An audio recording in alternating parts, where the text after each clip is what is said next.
Hey, I'm Nancy Giordano, and today we're going to talk about navigate versus replicate as one of the key cornerstones or principles, or whatever you want to describe it, practices of leadering and why that matters. And we have my friend John Hagel, who will be joining us as well. And he has so much to add. He's actually live in the conversation, and we have a recorded excerpt of a longer conversation that he and I had last week. So he'll be popping in and out of our event today. But first, I just want to step back and do two things. One, deep breath always seems a really good way to start the day.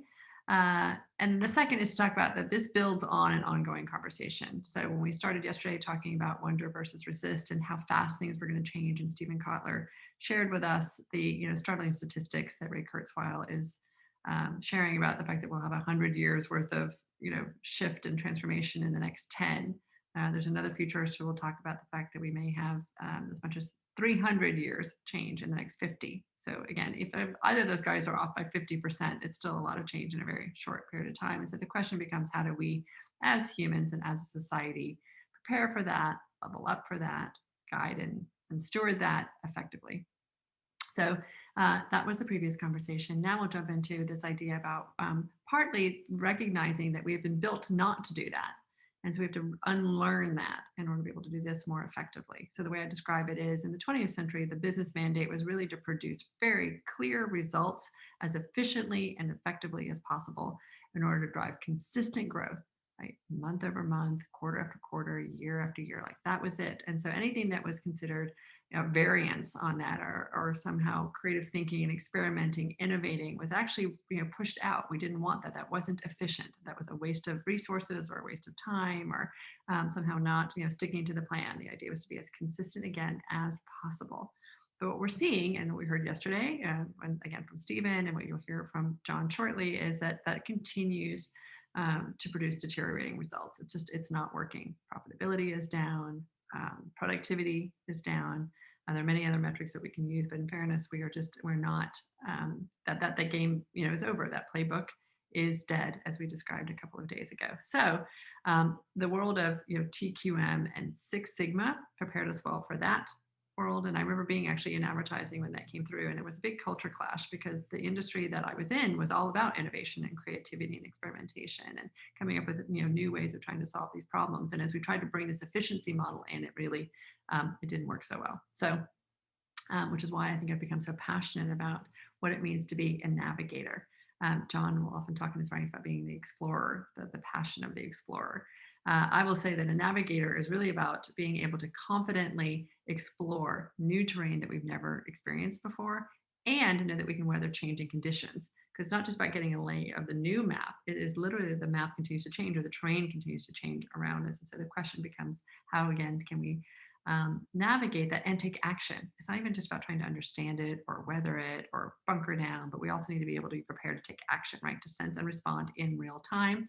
And the question again becomes, how do we do that? And the goal is shifted. It's not just about consistent growth month after month, quarter after quarter, year after year. It's really about creating sustainable value over time. This is a consistent theme in this. So again, the key is to figure out how to cross what I call the liminal gap. It's the gap between this mindset of being a replicator that was designed to produce results, to becoming a navigator who's able to continuously support and champion innovation and creative thinking. So there's this gulf that stands between the two. We've certainly seen many brands that didn't make it across. And so the question becomes, how do we do that? And I think that it really begins fundamentally with rethinking risk. I think risk is a really key part of it. John will talk in a moment about the emotion of fear. And I think that is a very, another expression of this, but I think that the way that we hold risk and the way that we think we keep ourselves safe has completely and fundamentally changed. That which we thought and believed kept us safe in the 20th century are now all the things that are making us vulnerable in the 21st. So things like putting groups in silos so that it could be more efficient, and there wasn't, anything that kind of like spilled out into the other arenas. Everybody kind of knew what lane they were in. We're recognizing now, certainly in the world of artificial intelligence, and as we try and share data across resources, that is not in any way helping us. But I think we're also realizing that centralized sources don't actually also keep us safe. I've been in Texas this past week, in which we had a centralized energy grid that I used to think was really kind of, extraordinary, that we didn't have to rely on any other state. We were the only state in the union that had its own energy authority. But here we found in the sort of real winter storm and infrastructure breakdown that has happened as a result, that there was no one else to come and help us and to bail us out, that we were actually much more vulnerable because we tried to centralize as opposed to being distributed and being able to respond effectively that way and sort of transfer resources. So again, centralization, not creating safety in this world. The idea that we thought that hierarchical decision making would keep us safe, right? The person with the most experience or the group with the most experience, whether that's senior management or whether that's the board, should be, tasked with all the big decisions versus being able to empower on the edge. What we're seeing now is actually at the edge is where it is that so much is happening that we need to be able to empower folks to be able to, again, respond and to act, and give them the okay to do that, and the not just the training, but I think that again the mindset for how to respond, like not just throwing people out to the wolves, but ensuring that they're prepared for that eventuality, right? Again, not from a playbook, but because they have a set of practices that they can lean on for that. The other thing I'll say is like incremental thinking, right? That was part of what we thought kept us safe, again, reduced risk, if we could figure out how to do things in really, really small steps as opposed to in much more bold and innovative ways of approaching things. And, I was in a meeting years ago and we were at a really fancy resort and an offsite, strategic offsite, thinking through what the plan should be in this retail industry, the retail organization. And so many of the ideas that we threw up on the board, what we realized is that 90% of them were really small. They were just like incremental, how do we tweak the plan? And about 10% of them were really what I would call change or die ideas. They were really, big radical ways of thinking about it. And I kept championing for the fact that we should go for the more radical because the incremental was not going to actually prepare us well. And we actually stood in the room and we had to decide to take a vote by deciding who was going to stand where. And I stood as far on the wall as I possibly could for the fact that we would have the courage to dive into the change or die ideas. And the rest of the room, I think, was probably a bit more in the middle. There's certainly one person who was all the way on the other wall, just as passionate about his point of view as I was about mine. And in fairness, he was thinking about the fact that whether or not we had the right resources in the room to address it that day, which was a fair critique of the process. And so we decided instead to turn this into a longer term initiative in which we did bring the right resources together. And instead of calling it Change or Die, it was rebranded Evolve and Thrive, so EAT. That seemed like the more positive way of being able to approach it. But the idea was that we were willing to go and look at the work. It just maybe that wasn't the right moment. But it is important that we think bold, that we think more audaciously, that we don't just think in incremental, because that does not keep us safe. It makes us very, very vulnerable to anyone who can come in with a more disruptive point of view or perspective on this. So that becomes key to it. I think that the other part that we probably often overlook is the narrative that we tell ourselves about what is possible and what is not. The last thing I'll say before I share more about John's work is, there's this acronym that the military uses called VUCA. And they had described it as a way of being able to make sense of the conditions, right? It's volatile, it is uncertain, it is complex, it is ambiguous. And so how does one learn to navigate? There's this whole team of teams, and John and Crystal talking about how we need to approach our way of thinking and organizing in a much more distributed and different way. But there's another way of thinking about that, which is if you start to build these capacities, and I can talk about them at the end, about how we learn to incentivize curiosity, how we build for uncommon partnerships, and we seek out uncommon partnerships because they can teach us something. So the way that we build diversity into our groups, and we actually encourage dissent. Like these are all tactics that we can use to actually build our capacities as navigators. It allows us to look at VUCA differently. So back to the fact, if I can frame it in a way that's actually positive for you, that doesn't seem so scary. So if I take VUCA and I say, okay, it's about vision, it's about understanding, it's about being collaborative, it's about being agile, right? Does that feel then like something I want to move toward, that I've got the capacity to do? So with that, I will introduce John Hagel, a founder of 2 startups, worked as a senior person at Atari, but then he became a management consultant at McKinsey and BCG, and then as a co-chairperson of the Center for the Edge at Deloitte, and recently retired and has now onto your next phase of life. But in between all of that work, and somehow figured out to write 7 books. Is the one you're working on now the 8th book? The 8th book, and it's finished. It'll be out in May. Oh, it's already finished. Oh, yay. Okay, good. Oh, yeah. It's called The Journey Beyond Fear. And it factors into his story around how this thinking goes. But John, is there anything else? The other thing I'll add is that we were also both members of Singularity University, and try and help folks figure that out. And what I think is so interesting about your work, and everything has edge in it. He also has a great blog called Edge Perspectives. It is about thinking on the edge, right? And being able to spot those ideas before other people can, or before they become, mainstream enough that we all jump in, but really being able to have that perspective. But I think it's fascinating. Your work has done the same thing as mine done. It's sort of migrated now to the center for how do we get people to actually care about that and get over their resistance to that, right? The fun part is going to the edge and thinking about all those things that we can go build. But unfortunately, we need to take a few steps back and help people better prepare, I think, for that journey. This is the chapter on navigate versus replicate. And I remember when you were speaking at Singular University, when the first time I went up there, and you had this conversation about building cultures of learning versus cultures of efficiency. I was like, yes, that's exactly what I'm trying to say, right? The idea of building in the past where we just replicated and built for more and more efficiency and more scalability is not where we need to be. We need to be in this other domain where we're learning to build competence and confidence and be able to navigate terrain that we've never been through before. So part of the analogy that I'm using as I describe this to people is we're moving away from a well-worn map to being able to read with a compass and be guided by a North Star. Where they, once you understand how to use a compass, then you can go to terrain that doesn't feel so scary. So in this work that you have been doing for so long, my friend, as you have been counseling people to move in this direction, do you think we're making progress? Not as much progress as we need to, that's for sure.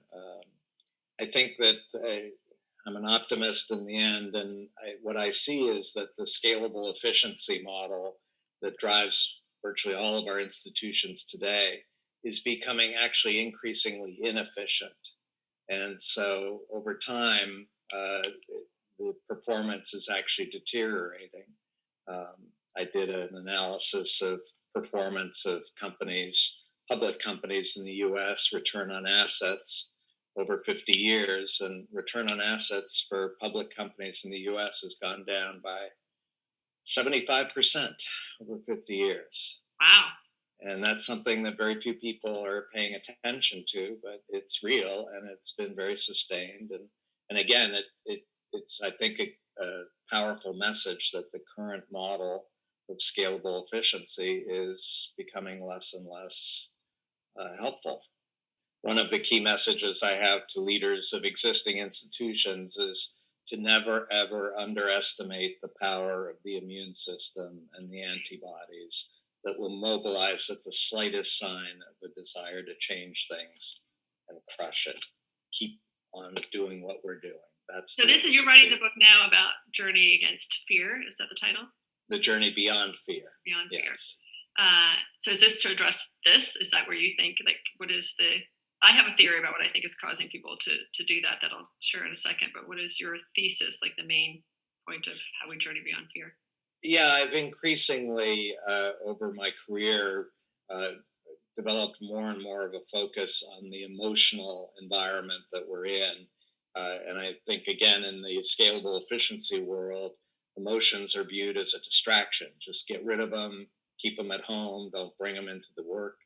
And yet emotions are driving all of our actions and choices. And I think to your point, in my experience, the immune system and the antibodies, these are people who they're not evil people.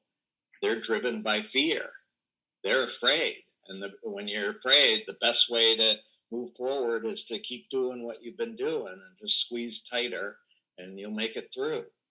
But any change is risky, and let's not even try that. That's too risky. It's one of the things that I'm struck by. I've participated in a lot of leadership meetings in large companies and institutions, and risk is a key theme or topic of discussion. But when we get to the topic of risk, it's all about the risk of doing something different. What's the risk if we do this? They never ask, what's the risk if we continue doing what we've been doing?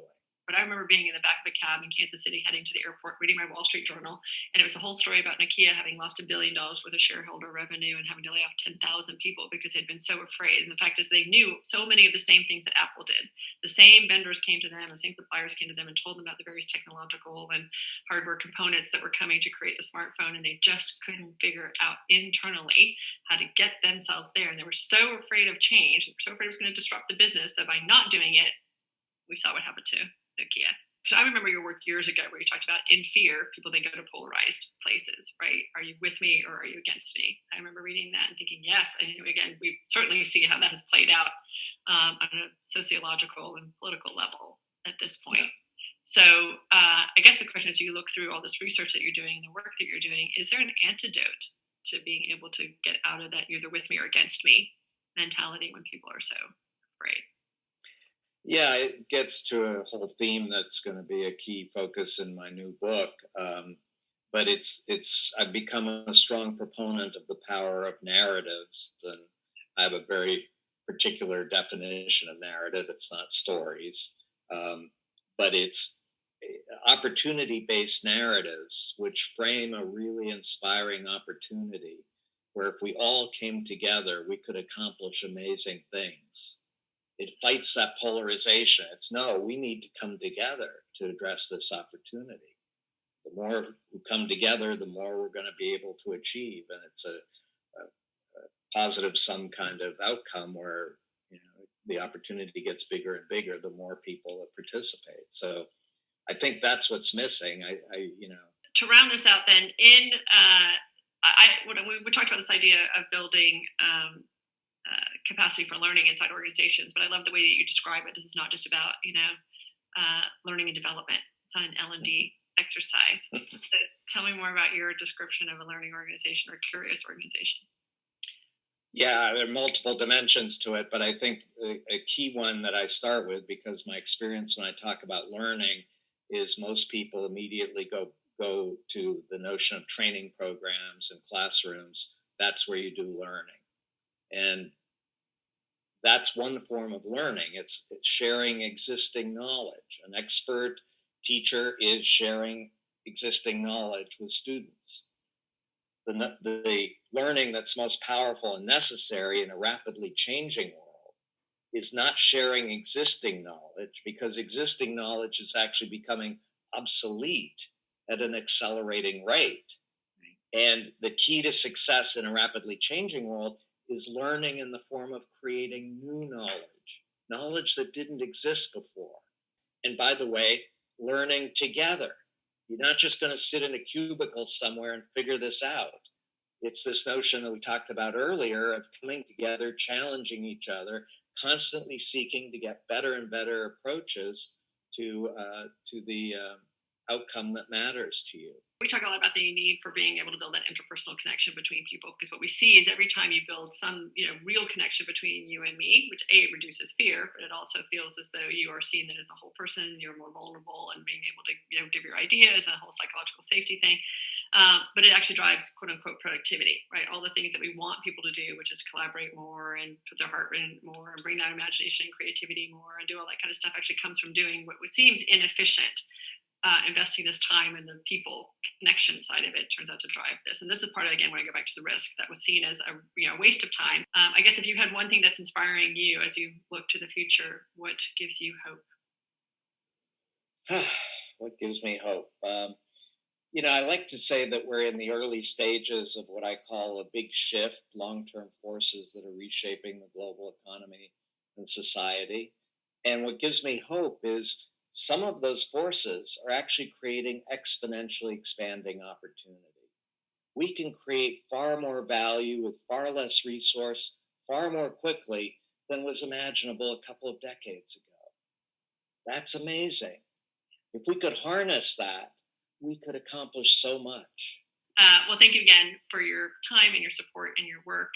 Well, I'm a big fan of yours, and I'm so happy to see that it's a new book coming out, and do whatever I can to help build awareness for it, for sure. You're very sweet. So I guess, John, again, I am so struck by this idea of the difference between learning being something that is through experimentation and through new information coming in, as opposed to skill building, right? So there's big distinctions you make between learning and skill building, and between stories and narrative, that I think are really helpful in helping us think through this.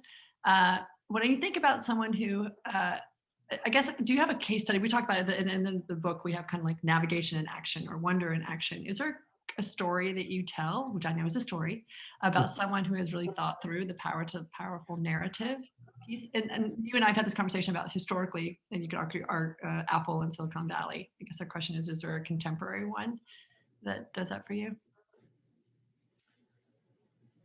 Boy, I mean, one of the challenges I see is that very few companies or institutions, at least that I'm aware of, have what I would describe as a compelling opportunity-based narrative. So I think it's a big white space. I think it's something that would really help differentiate companies and create much more value for them. Do you think Tesla has one?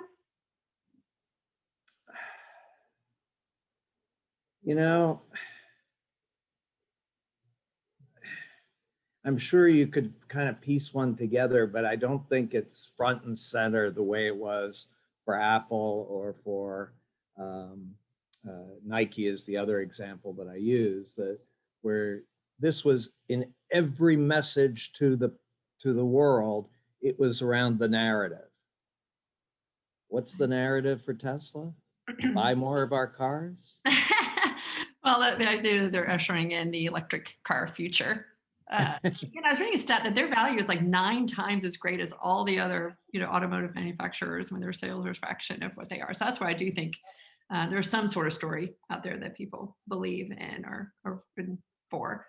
Rosie and I are actually working on an initiative getting people to really reframe what is possible from a socioeconomic structure and moving away from a belief in which we're constantly just fighting between capitalism and socialism, and what Riane Eisler would describe as just sort of duking it out under the same domination paradigm and moving to a place of partnerism, or what you would call partnership systems. And it's a really big, great narrative, right? We get very excited about that story. We created partnerism.org to try and help people get a more accessible view of it, because you go to Rianne's work, it's beautiful, but it's really dense. And so we tried to create sort of a little bit more open entryway to the thinking. So I'm proud of that, and would be interesting to get your point of view on whether or not we've, taken it as far as we could. But I think what we are trying to show is that there are both aspirational narratives, but there are actual framing underneath that, right? It's not just wishful thinking. There are proof points that I think would make that, so I guess I go in your research again, if you're looking at an aspirational narrative, do I need to put something underneath it so that people believe it, as opposed to just, wouldn't it be great if we had like the utopian energy future in which it's all abundant and renewable? Well, it's why everything in my work is ultimately connected and it becomes complicated. But, to your point, I think the notion of an opportunity-based narrative focuses on a really inspiring, very big, long-term opportunity. But to your point, it can be dismissed as, well, that's a fantasy. That's never going to happen. It's, so the connection for me is I've become a strong proponent of approach to strategy that I call zoom out, zoom in, which is focusing on 2 time horizons. One is 10 to 20 years. And 10 to 20 years from now, what's the really big opportunity that's going to emerge that will change fundamentally what business you're in? Understand and articulate that opportunity. That's the opportunity-based narrative foundation. Then the zoom in is 6 to 12 months. And the key questions in the next 6 to 12 months are, what can we do in the next 6 to 12 months to accelerate our movement towards that longer term opportunity? And what metrics would we look to at the end of 6 to 12 months to determine how far we've come? And to your point, I think those initiatives, and it's typically 2 to 3 initiatives, no more. I want to, again, I'm a bit of a contrarian about this notion of let's experiment, let's have 100 experiments. No, 2 or 3 initiatives in the next 6 to 12 months and demonstrate real impact from that. Now, suddenly you can step back and say, wow, that opportunity is not just a fantasy. We're actually making progress towards it, real progress in the short term. How can I join? How can I participate? So I will take that thinking and I will expand it in both directions. So we, in a couple of days, we'll be talking to the person who was just left IKEA as a chief global, or not chief, whatever. She was a global strategist for IKEA. And she will talk about that part of the organization and the CEO there thinks about in terms of 400 years, right? So not like when he's still down or even at IKEA, what would the world look like 400 years from now? And they really place themselves as far there as they possibly can imagine. And then they sort of work back, which I think is pretty audacious. And the chapter around being audacious versus incremental. But then I would also say sort of micro actions, right? The ways that we do micro things actually have a huge impact. Even just our own, the way we use language and what we talk about. We were working with a client recently, and everything that they said was positioned through the lens of fear. And every word we did was trying to twist the sentence to place a possibility in a place of, it's going to be okay, and there's not going to be life threatening, and all of this is going to be possible. But if we could just get them to even shift that, and the way I talk about it is, if you can even shift it this way, the trajectory, then to your point, you're way further, in a different realm if you take that out to 10 to 20 years. So I think that really does make a difference. And then there are, I think, tangible things that organizations can do. One of the examples we gave in the book was booking.com, and it's not one that I've worked with personally, but we read it in the Harvard Business Review about the fact that they've set up their site. So this goes back to how do you incentivize curiosity in your organization and have it in a way that people don't feel frustrated. They got excited about big ideas and they can't put them forward because the process is too long. That they've set it up on their site that anyone in the organization, as I understand it, can go into the site and make a feature change that would only impact about 100 or 200 visitors to the site. And they can quickly see whether or not that has, beneficial impact or not, and they can either grow it and scale it, or they can shut it down really quickly. And they do describe that as experiments. And then there's a CEO of Expedia who sort of does it in the same way. So I think there's interesting ways inside organizations. This goes back to your scalable learning concept, right? How can we put little things in place that allow us to learn quickly?